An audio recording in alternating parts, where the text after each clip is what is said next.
This is my 2012 BMW X5 and some of you don't know that I have it. It's my daily, and we're gonna modify it. So to start, we're gonna do some basic maintenance. We need to do an oil change, front diff fluid change, fuel filter change, and then we're gonna start doing some modifications. And the end goal is to build an Overland rig and, well, take this thing off-roading. So I guess let's start with the oil change and the diff fluid change and the fuel filter, and we'll go from there. So I'm really excited to get this build going with you guys, and I appreciate you tuning back into the channel. And if you like this kind of content, please subscribe, give a little thumbs up, and turn on your notifications so you can continue to see more stuff like this. So for starters, we got a bunch of stuff from FCP Euro, full oil change, a new fuel filter, which if you own one of these diesel BMWs and you didn't know, you have to do this every other oil change basically. But that's not all. We're gonna be lifting this thing, putting wheels on it, and a light bar, and maybe some other performance mods. First things first, guys, let's knock out this oil change, and then we can start moving on to the fuel filter, do a little time lapse for you.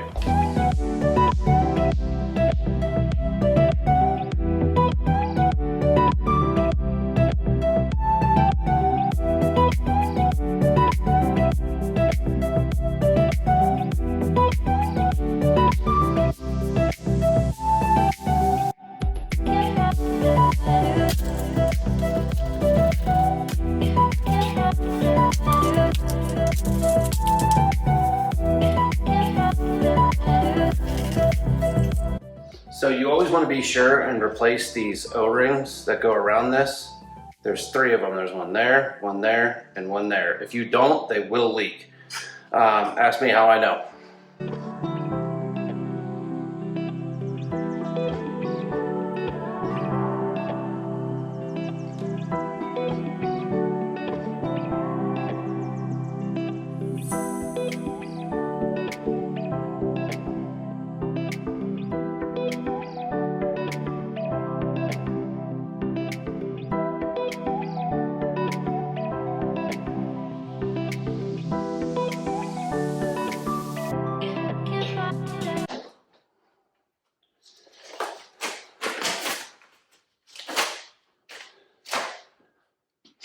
And just like that, the oil change is done, you guys.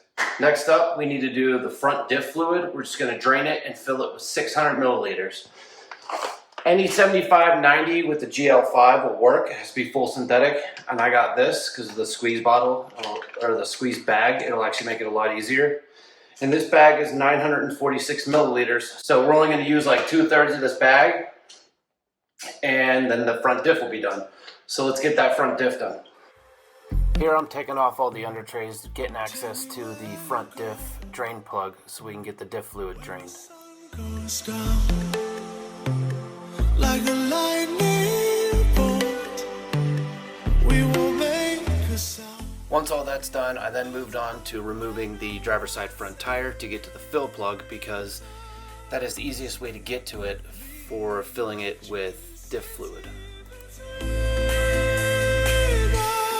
Out of bounds, I can only be free. Out of bounds, if you're waiting for me. Out of bounds. There's quite a few undershields in this area, and it was a really big pain to get to, but I'm finally able to drain the diff fluid and start working on other parts.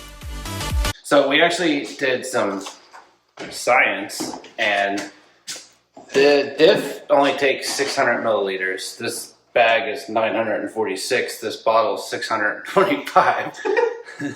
So we figured that this bottle, a little over half full, would be the 350-ish milliliters that we need to take out of here. Hopefully my diff doesn't fall off. And here's the last step, which is filling it back with fluid to finish the job. Okay, so we filled this bottle up to this ridge, And I guess you'd have to take into account some of the old diff fluid might have burned out. Like just, I don't know. It doesn't leak, so I'm assuming maybe it just like slowly like evaporated. I don't know. It's not, I'm not a science person. So we filled it up to this ridge, and what we took out is literally at the ridge. So it has to get exactly 600 milliliters or it will break. This is probably 600 milliliters, so okay. I know it's small, oh God, and it's stupid, but like under trays, I've noticed this a lot on YouTube videos. There's a lot of guys that'll build cars, and like just I didn't clean it hard. I just rinsed it off, got all the dirt off of it, and that's something a lot of guys don't do when they build cars on YouTube, and I don't know why. Like it takes 5 seconds to rinse this off. Just you're not dealing with a dirty piece to put back on the car. Like it makes no sense. You have it off. Why don't you just clean it? Anyway, I gotta put this car back together. All right, guys. Well, it's done. That took a lot longer than expected. That fuel filter did not want to come off. Those just like 2 little plastic clips with 10 mils. One of them just stripped. Like it stripped not the head of the bolt, but where the bolt goes in. It was a nightmare.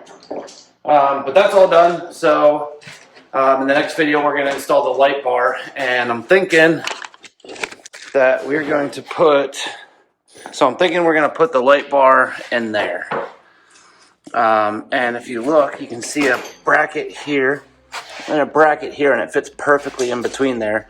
And there's like a very sturdy part of the plastic that I'm pretty sure I can attach it to with its little brackets. And then I'm gonna put the switch on this. I think that'll look the best. So that's gonna be it for this video. I appreciate you guys watching, and I will see you in the next one.